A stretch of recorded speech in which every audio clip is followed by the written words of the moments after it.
Kiai Madrikun. Saat Kiai Madrikun turun dari mobil mewahnya, orang-orang yang menunggunya sudah berjubel, berebut untuk mencium tangannya. Semakin tangan Kiai disembunyikan, semakin ramai orang yang berebut. Berdesak-desakan, sampai ada yang jatuh. Ia sebenarnya tidak sealim kiai-kiai lain di daerah itu. Tapi ia punya keistimewaan. Selain pandai berpidato, Kiai Madrikun juga dikenal sebagai ahli pengobatan alternatif. Pesantren yang dirintisnya 5 tahun lalu kini telah menjadi pesantren paling berpengaruh di daerah itu. Bangunan pesantren berdiri megah di tengah kerumunan rumah-rumah reot. Ada 3 gedung bertingkat dan semuanya berlantai marmer. Maka wajar saja nama Kiai Madrikun begitu melejit, selalu menjadi buah bibir. Tak hanya di daerahnya saja, ia juga tersohor hingga pelosok-pelosok. Tak jarang beberapa pejabat dari pusat selalu menyempatkan sowan, minta doa dan restu pada Kiai Madrikun. Kiai Madrikun itu masih cucu keempat dari Kanjeng Sunan Kalijogo, kata Kang Rozi, temanku yang mengaku sering mengikuti pengajiannya. Suwoknya itu loh, sekali tiup, sakit pasien langsung 12 dan minggat. Kalian tahu, Paijo, anak Pak RT tukang tambal ban itu, ia kena usus buntu, lalu dibawa ke Kiai, tak sampai sehari, langsung sembuh. Apa benar Kiai sudah mendapat karomah? Tanyaku penuh selidik pada temanku itu. Setahun ini, ia menjadi tangan kanan Kiai Madrikun. Bisa jadi, tirakat Kiai Madrikun memang sudah lama, jawab temanku, yang biasa dipanggil Ustadz Mujib itu. Oh, pantes, pesantren itu baru berusia 5 tahun, tapi sudah begitu besar.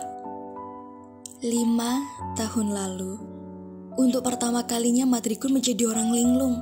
Hartanya ludes. Uang yang dikeluarkannya tidak sebanding dengan jumlah suara yang dijanjikan tim suksesnya.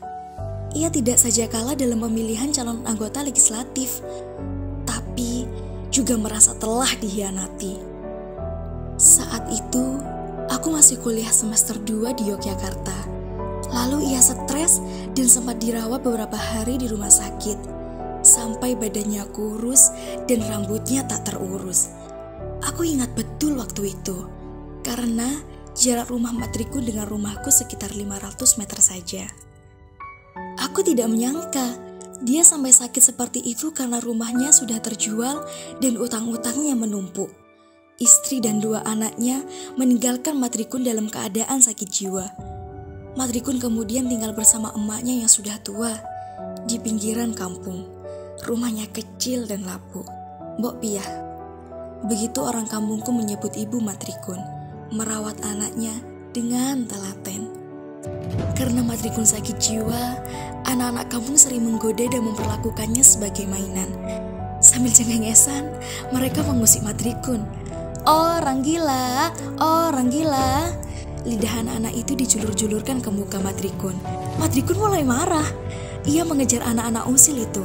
Mereka lari pontang-panting, lalu tertawa lega setelah berhasil menghindar dari kejaran Madrikun. Kejadian ini berlangsung entah sampai berapa lama. Menurutku mungkin lebih dari 2 tahun. Kini setelah aku lama tak pulang kampung, lulus kuliah dan bekerja di Yogyakarta, barulah aku tersentak melihat perubahan Madrikun. Aku segera mengumpulkan kabar yang bisa menjelaskan perubahan nasib dari orang sakit jiwa menjadi kiai yang sangat disegani. Beginilah kisah yang kudengar. Setelah Mbok Piah meninggal dunia, secara ajaib, Madrikun sembuh dari sakit jiwanya. Seminggu kemudian, ia menjual tanah dan gubuk reotnya untuk modal membuat warung kopi di pinggiran kampung. Tempatnya ilegal, karena warung itu berdiri di bantaran sungai, tanah milik desa. Semula, warung Madrikun hanya menyediakan kopi, teh, dan minuman sejenis. Tapi, lama-lama menjadi tempat berjudi para belantik sapi dan makelar tanah. Segera saja warung kopi milik Madrikun menjadi ramai. Salah satu yang datang untuk bermain judi adalah teman separtai Madrikun dulu, yang kini sudah menjadi anggota dewan satu periode dan akan melanjutkan untuk periode kedua. Ia ikut nongkrong sambil bermain kartu dengan maklar tanah dan belantik sapi itu. Tak lama berselang, di warung Madrikun tersedia berbagai jenis bir dan arak. Warung itu kian ramai saja oleh pembeli dan para penjudi. Usaha Madrikun maju pesat. Ia tidak saja mendapat keuntungan dari warung, tapi juga dari togel yang dibandarinya. Madrikun memperoleh bantuan modal usaha dari teman anggota dewan itu. Meski sehari-harinya bandar togel, Madrikun selalu mengenakan sarung, berkopiah putih, dan baju koko lengan panjang yang sudah agak kusam warnanya. Entah lungsuran dari siapa. "Madrikun, kamu rupanya pantas menjadi kiai," kata temannya. "Oh ya, begini-begini dulu pernah mondok," kilahnya dengan sangat percaya diri. Lantas anggota dewan itu seperti sedang memikirkan sesuatu. "Kalau begitu, lebih baik kamu buat proposal untuk pembangunan pesantren. Nanti saya atur, meski diajukan kemana. Tapi nanti kalau sudah cair, jangan lupa bagian saya." "Kalau itu bisa diandalkan, aku segera membuat proposal itu, kawan," jawab Madrikun bersemangat. Sejak saat itu, Madrikun sibuk membuat proposal demi proposal, dengan arahan dan petunjuk dari temannya yang sudah sukses itu. Usaha Madrikun membuahkan hasil. Dari sekian proposal yang disebar, ada beberapa yang diterima. Tak lama kemudian, berdirilah sebuah pesantren. Sejak pesantren berdiri, Madrikun menutup warung kopinya dan beralih menjadi pengasuh pesantren. Tepatnya, pemilik pesantren. Awalnya cuma bangunan sederhana, hanya dapat ditempati sekitar 50 santri. Lama-lama pesantren menjadi besar dan 3 gedung megah pun berdiri. Madrikun mengangkat seorang direktur, juga merekrut beberapa sarjana lulusan Mesir untuk mengajar di sana dengan gaji yang tinggi. Proposal demi proposalnya terus berhasil, apalagi jika ada kunjungan pejabat pusat. Mereka nyaris tak lupa meninggalkan amplop untuk Kiai Madrikun.